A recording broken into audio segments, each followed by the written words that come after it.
The skies over the colony whirled. Arden's Reach burned red the night the Zir Dominion came. The colony was young, a frontier jewel of humanity, built in the soft glow of twin suns. Families farmed the iron-rich valleys, children ran through the dust trails of a world made home by hope. Then the shadows fell. Zir warships dropped from orbit like obsidian daggers. Their commander, Vor-Tal, watched from his command throne as plasma bombardments turned human cities into molten glass. His mandibles clicked in satisfaction, the translator distilling his words into cold, cruel syllables that echoed across the colony's emergency channels. Your species expands without permission. The Dominion enforces correction. You will serve or vanish. There were no fleets stationed there, no planetary defense grid strong enough to repel the Zir.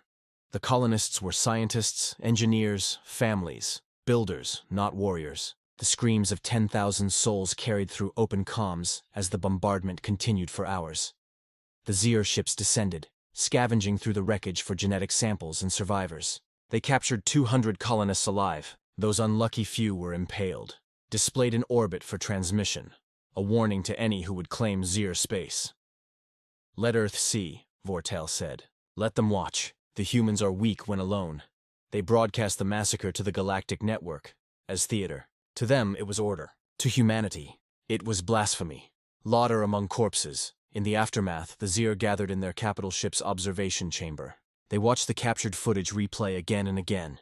Human screams became a form of music to them, a cruel chorus that fed their arrogance. Vor-Tal raised his chalice of blood amber and spoke before his officers. They call themselves pioneers, explorers. Yet they are insects crawling into forbidden light. They will not fight back. They are too bound by empathy, by mercy. The bridge erupted with laughter. The Dominion believed in dominance, not diplomacy. Their wars were swift, decisive. Their enemies bent the knee or burned. When the Galactic Council received news of Arden's Reach, most of the member species looked away. Humanity was too young, too small, too idealistic. Some even murmured that this would teach the Terrans humility. But humanity's silence unsettled them. No official statement came from Earth. No retaliation fleet, no public outrage. The United Terran Command simply went dark. Diplomatic lines closed. Civilian trade ceased. From the outer colonies to the Sol system itself, humanity withdrew. It was as if the entire species inhaled and held its breath. Vor-Tal mistook that silence for surrender. They hide behind words and walls, he sneered. Let them beg the Council for mercy, but none came. Not yet. The storm and silence weeks passed. The Xir continued their raids. Small surgical strikes on remote outposts. They encountered no resistance beyond token defense drones. Then, on the 31st day after Arden's Reach, something changed. The stars began to vanish. At first, it was dismissed as sensor interference. But when one of the Dominion's patrol fleets returned from the Rim, they reported, nothing. Whole sectors, dark. Communication relays destroyed. Waypoints silent. Stations empty. The Zir thought it was sabotage. They sent a cruiser to investigate. The cruiser never returned. Across the galactic network, whispers began. Merchant convoys vanished in the outer trade lanes. Listening posts reported ghost signals, encrypted Terran codes pulsing like heartbeats across the void. Then came the transmission. It was only 3 words. We are awake. No origin signature, no traceable source, just the message, repeated in every Dominion channel simultaneously. And with it came the scream of data, military codes, intercepted communications, and a flood of corrupted Dominion archives. Their own fleets went blind for 17 hours. When their systems rebooted, 7 of their forward stations were gone, vaporized to dust. No one saw the human fleets arrive. They didn't come through jump gates or warp corridors. They appeared, tearing the veil between systems like knives through silk, and at their head was the dreadnought Erebus, black as space, moving with predatory precision. The day Earth spoke back when the Zir High Command received word of Terran contact, Vor-Tal laughed again. They send ships now? Let them come. We will show them the mercy they deny themselves.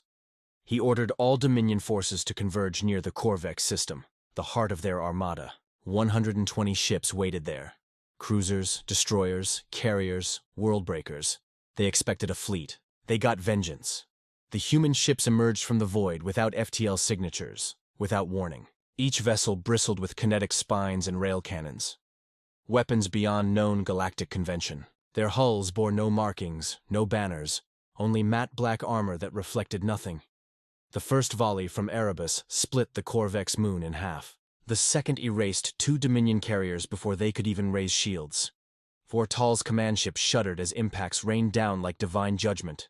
"They're targeting our reactors," someone screamed. How can their rounds move faster than light? They couldn't comprehend it. Humanity had broken every law of known warfare. Their munitions bent gravity itself, guided by AI ghosts that sang through encrypted frequencies. Every Zir maneuver was anticipated. Every countermeasure, useless. Vortal opened a channel roaring into the void. "Humans! You will answer for this slaughter! Do you think you can fight the Dominion alone?" A voice replied. Cold, human. "This isn't war, Vortal. This is debt collection." Then came the message relayed to every Dominion world. Every ship, every living soul under their rule. You wanted mercy. You found us instead. The transmission ended with the live feed of Arden's Reach. The human flag rose again from its ashes. When Earth's wrath fell for 3 days, the stars burned. Humanity's fleet swept through Dominion space like a storm of metal and fury. Every ship bore the same insignia now.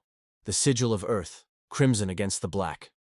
The Erebus, Yamato Reborn, and Vigilant Dawn led coordinated strikes across 8 systems. Planetary shipyards were annihilated. Military academies vaporized. Dominion command relays were turned to dust.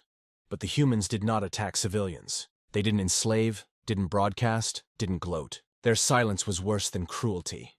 The Dominion tried to parley. They sent envoys begging for ceasefire. Every ship that carried one vanished from sensors before they could reach human lines. And when the Dominion tried to hide behind planetary shields, the humans unleashed the Atlas Array, orbital platforms capable of creating singularity pulses. Worlds trembled as the atmosphere itself boiled away.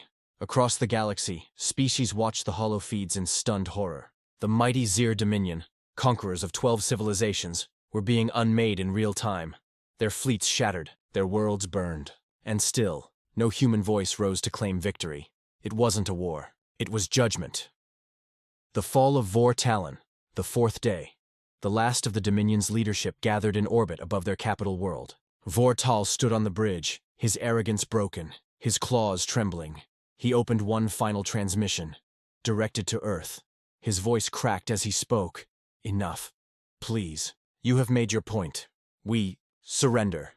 For a long moment there was silence. Then a human figure appeared on the hollow, Admiral Celeste Rao of the United Terran Command. Her eyes were cold as the void behind her. "Surrender?" she said quietly. "Did Arden's Reach get to surrender?" Vortal's mandibles quivered. We ask for mercy." Rao leaned forward. "You ask? From Earth?" Her voice deepened, filled with the steel of every soul lost, every child burned beneath alien fire. "You taught us mercy was weakness. You showed us what your mercy looks like. Glassed cities, dead children, bodies in orbit. So no, Vortal, you don't get mercy. You get memory." The connection ended. Seconds later, orbital bombardment commenced. When the smoke cleared, the Dominion's homeworld was gone. Not conquered, not occupied, erased. A dead sphere of vitrified rock remained, a monument to the cost of arrogance. The galaxy's whisper, when the fires finally faded. Earth transmitted one last message to the galaxy. "We sought peace. You gave us pain. We endured. But understand this. Humanity's patience is vast, and its vengeance infinite. If you harm one of us again, if you touch a single colony, a single envoy, a single child, then know this truth. We will come for you. We will find you. And you will beg for a mercy Earth no longer gives." Then, every Terran ship vanished from known space. No trade resumed. No ambassadors returned. Earth went silent again, not from fear, but from choice. The galaxy trembled in that silence. Aftermath. A galaxy that remembers. Centuries later, travelers still tell the story of the Dominion that mocked humanity and paid with extinction, of a single colony whose ashes forged an empire's ruin, of black ships that come without warning and leave only silence. Alien historians call it the vengeance of Earth. Others call it the day of no mercy.